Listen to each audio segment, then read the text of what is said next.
O líder do governo na Câmara apresentou uma proposta que está gerando bastante polêmica, a convocação de uma Assembleia Nacional Constituinte para debater uma nova Constituição. E sobre esse assunto, conversamos agora justamente com o líder, o deputado federal Ricardo Barros, do Progressistas do Paraná. Tudo bem, deputado? Mais uma vez, bem-vindo aqui à Jovem Pan. Tudo muito bem, bom dia a todos. Bom dia.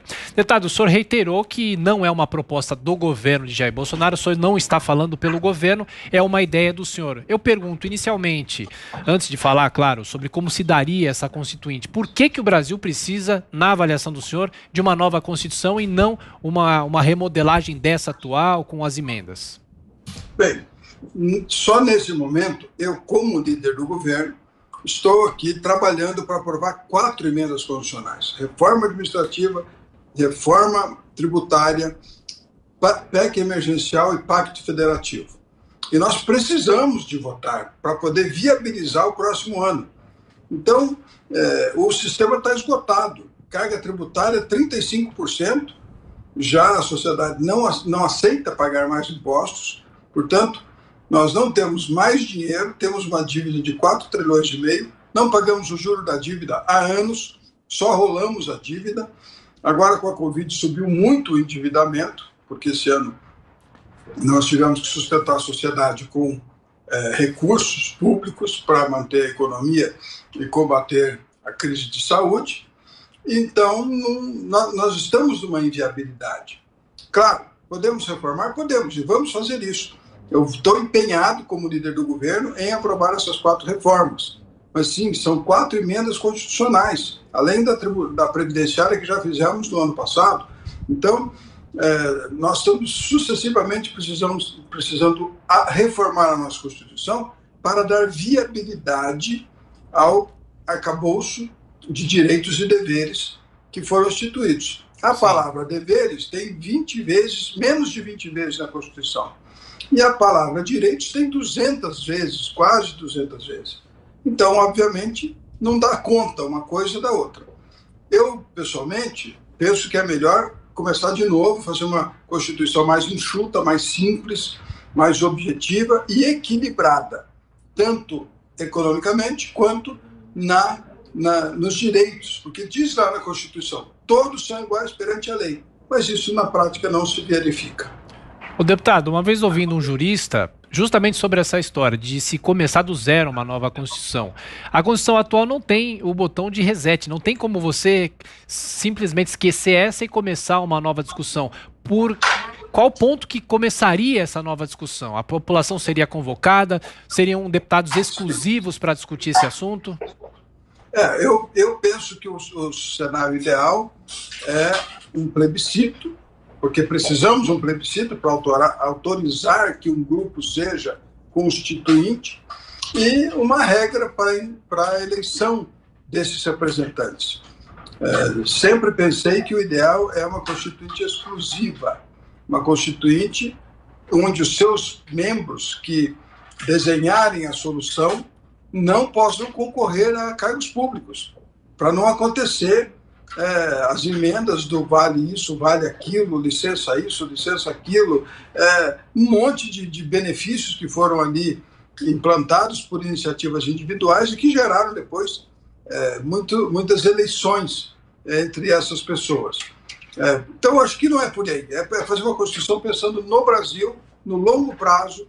Nós temos que viabilizar o Brasil a longo prazo. Já faz 6 anos que o Brasil faz déficit fiscal primário. O que é isso? É arrecadar menos do que gasta no custeio, sem falar nada de investimento e sem falar nada de pagar juro. E ainda assim não é arrecada o suficiente para pagar a conta do funcionalismo e da estrutura. Os investimentos também já estão sendo feitos por empréstimo. Então, basta olhar para a situação fiscal do Brasil e ver que nós realmente precisamos rever. E estamos fazendo isso. Pode ser feito por emenda constitucional? Pode. Estamos fazendo por emenda constitucional. Mas eu acho que uma revisão geral nos daria uma solução mais equilibrada. Deputado Ricardo Barros, agora a pergunta de José Maria Trindade, de Brasília. Zé Maria. Deputado, a gente vê que atualmente aí, na história do mundo, a gente vê a coisa mais próxima do Chile, né? Mas lá é um pouco diferente, porque foi uma Constituição ainda da época do Pinochet, elaborada por um grupo de cientistas econômicos que levaram a fundo essa história aí da economia liberal, e que agora, diante de uma grande movimentação popular, é que se estabelece a convocação de uma Assembleia Nacional Constituinte exclusiva, como o senhor defende.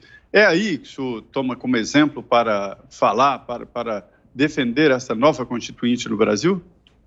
Não, na verdade não tem nada a ver com o Chile, tem a ver com a realidade nossa, brasileira, né? Eu estava no congresso da Associação Brasileira de Direito Constitucional e fiz uma abertura desse congresso.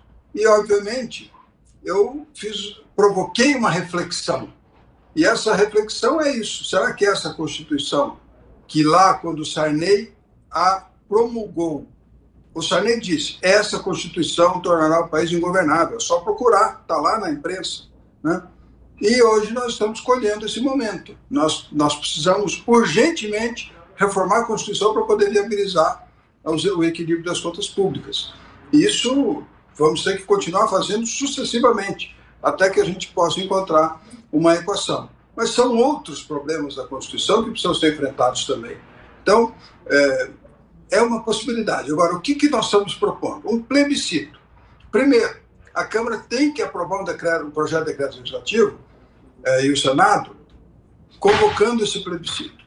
O plebiscito terá o espaço dos contra, dos a favor, como aconteceu lá no regime de governo, lembra do parlamentarismo, monarquia. 5 anos depois da Constituição, foi feito um plebiscito de regime de governo, venceu o presidencialismo.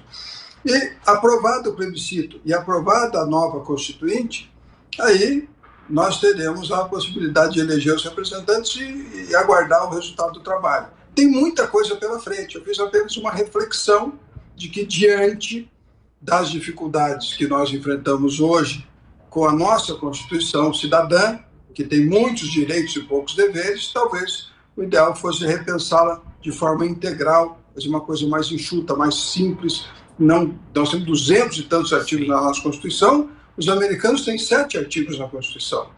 Eles fizeram em toda a sua história 28 emendas e nós fizemos mais de 100 emendas. Obviamente, é uma comparação clara do país mais desenvolvido do mundo com a nossa. Eu acho que a gente tem que pensar nisso.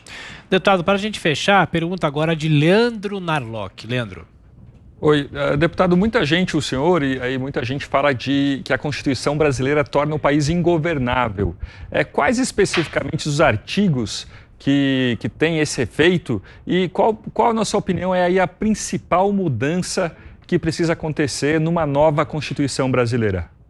Bem, é o conjunto da obra. Como eu disse, quase 200 vezes a palavra direitos.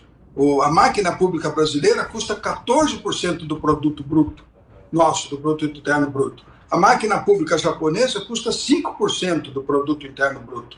Nós estamos falando de bilhões e bilhões de reais que podiam estar sendo aplicados na ação social, na infraestrutura e que estão sendo consumidos por servidores públicos. Uma pequena parte deles muito privilegiados, com muitas vantagens e que precisam ser revistas. É só olhar o portal da transparência. Nós temos oleirites aí de 100, 150, 200 mil reais por mês. E está lá no portal da transparência. Então nós não podemos, nós estamos aqui suando a camisa para arrumar 300 reais para cada brasileiro que foi afetado pela crise da Covid e não conseguimos cortar os grandes privilégios. Então é isso que precisa ser revisto como um todo.